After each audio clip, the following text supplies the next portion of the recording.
प्रणाम मित्रों।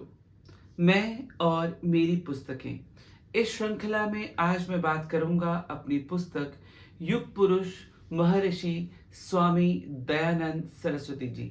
जी हाँ, हम सभी जानते हैं भारत की भूमि संतों, ऋषि मुनियों, महापुरुषों की भूमि रही है, गुरुओं की भूमि रही है। समय समय पर यहाँ पर आध्यात्मिक गुरुओं ने, संतों ने जन्म लिया है और हमें हमारे कष्टों से मुक्त किया है, या यूं कहो अपने दर्शन से हमारा पथ प्रदर्शन किया है। उन्हीं में से एक है स्वामी दयानंद सरस्वती जी। परंतु फिर भी ये आम संतों से, गुरुओं से, महापुरुषों से भिन्न है, क्योंकि इन्होंने परंपराओं को, मान्यताओं को यूं ही नहीं माना। उनके पीछे चाहे कुछ भी था, उन्होंने अपना वैज्ञानिक दृष्टिकोण खोजा। उन्होंने किसी बात को, किसी परंपरा को इसलिए नहीं मान लिया क्योंकि वे पुरानी है या वर्षों से, युगों से मानी जा रही हैं। उन्होंने उसका वैज्ञानिक आधार दिया और उनका खंडन मंडन भी किया। उन्होंने उनको वेदों के साथ जोड़ा और बताया कि कौन सी चीजें हमारे लिए जरूरी है और उसको सही रूप में स्थापित करने की कोशिश की। और इसी कारण स्वामी दयानंद सरस्वती जी ने आर्य समाज की नींव रखी।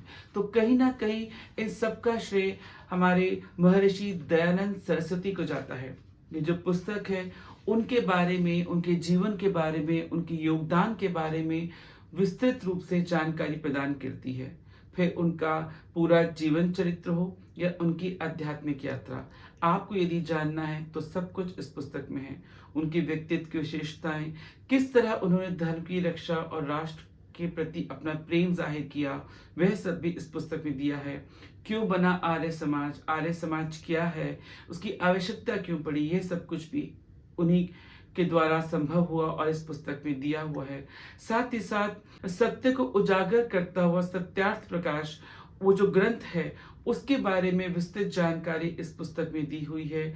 इतना ही नहीं, ईश्वर मत के प्रति जो भी उनका खंडन मंडन करने का तरीका था, वह क्या था, क्यों था, कौन कौन सी रीति रिवाजों को या यूं कहो कुरीतियों के खिलाफ उन्होंने काम किया और समाज में एक नई चीजें लेकर आए जिनका वैज्ञानिक आधार था, वो सब इस पुस्तक में उपलब्ध है। उन्होंने किस तरह परमात्मा का निज नाम ओम है, इस पर बात करी। ओम क्या है, गायत्री मंत्र क्या है, गायत्री मंत्र का महत्व क्या है, किस तरह गायत्री मंत्र एक मोक्षदायिनी मंत्र है, यज्ञ की क्या महिमा है, इन सब के बारे में उन्होंने बहुत कार्य किया। और यदि हम इन सब के बारे में वास्तविक तौर पे जान जाएं तो हम बहुत सारी यूं कहें उन परंपराओं से जिनका कोई आधार नहीं है, या यूं कहें जिनका कोई विज्ञान नहीं है, उनके प्रति हम जागरूक हो सकते हैं। तो यदि हमें महर्षि दयानंद सरस्वती के जीवन को, उनके व्यक्तित्व को, उनके योगदान को, उनके जीवन एवं आध्यात्मिक यात्रा को जानना है तो इस पुस्तक को आप अवश्य पढ़ें। यह पुस्तक आपको इस नाम से ऑनलाइन सभी वेबसाइट्स पर मिल जाएगी। साथ ही साथ आप इस पुस्तक को डायरेक्ट पब्लिशर से फोन करके भी मंगा सकते हैं। इस पुस्तक को मंगाने की जानकारी वीडियो के अंत में दी हुई है और नीचे डिस्क्रिप्शन बॉक्स में भी दी हुई है।